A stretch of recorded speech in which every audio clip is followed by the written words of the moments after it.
कांग्रेस नेता राहुल गांधी मोदी सरकार और बीजेपी पर तो खूब आरोप लगाते हैं, लेकिन वो जो कर रहे हैं उसको लेकर वो चुप्पी साधे हुए हैं। लेकिन अब देश के सामने सब कुछ आ गया है और बीजेपी को कांग्रेस पर निशाना साधने का मौका मिल गया है।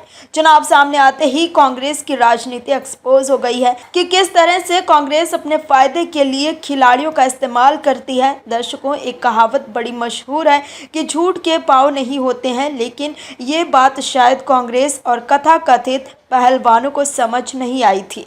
पूरी की पूरी कांग्रेस ने पहलवानों को आगे करके जो राजनीतिक प्लॉट लिखा था उसका भांडा फूट गया और सभी को पता चल गया कि ये पटकथा लिखी गई थी कि हरियाणा चुनाव में बीजेपी की छवि को धूमिल करके चुनाव जीता जा सके। लेकिन पहले ही पोल खुल गई कि इन्हें महिला सम्मान से कोई लेना देना नहीं है।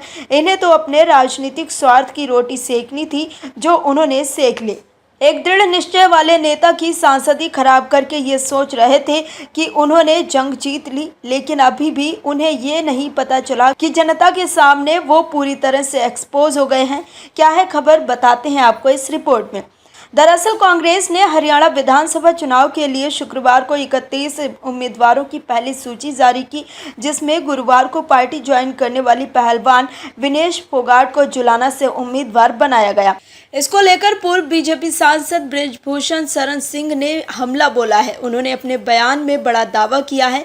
बृजभूषण शरण सिंह ने कहा है कि विनेश फोगाट और बजरंग पुनिया के कांग्रेस में शामिल होने से सच सामने आ गया है। इनके जरिए मेरे खिलाफ, पार्टी के खिलाफ और पीएम मोदी के खिलाफ साजिश की गई। राहुल गांधी और प्रियंका गांधी की जोड़ी ने हुड्डा को आगे करके षड्यंत्र किया है। इन लोगों ने बेटियों का इस्तेमाल किया।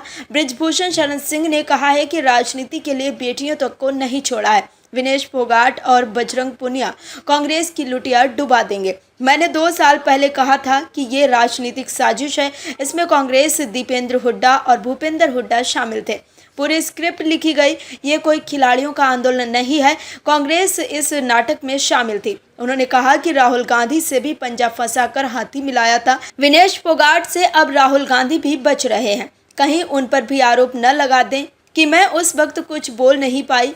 राहुल गांधी ने जबरदस्ती मुझे खींच लिया। जाट राजनीति हमारे साथ है। मैंने कोई गलती नहीं की और मुझे कोई अफसोस नहीं है।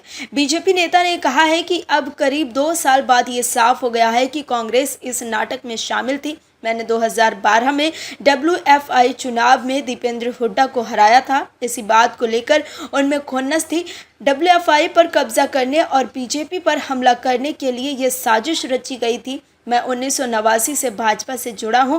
मैं राम जन्मभूमि आंदोलन से भी जुड़ा था और इस दौरान मैं 2 बार जेल भी गया हूं। वहीं बजरंग पुनिया से जब पूछा गया कि बृजभूषण शरण सिंह कह रहे हैं कि विनेश फोगाट के खिलाफ चुनाव प्रचार करने हरियाणा आएंगे, तो इस पर बजरंग पुनिया तिलमिला गए। बजरंग पुनिया ने कहा कि आप आइए अपनी पार्टी की तरफ से, अगर आप में हिम्मत है तो विनेश फोगाट के खिलाफ खूब प्रचार करो।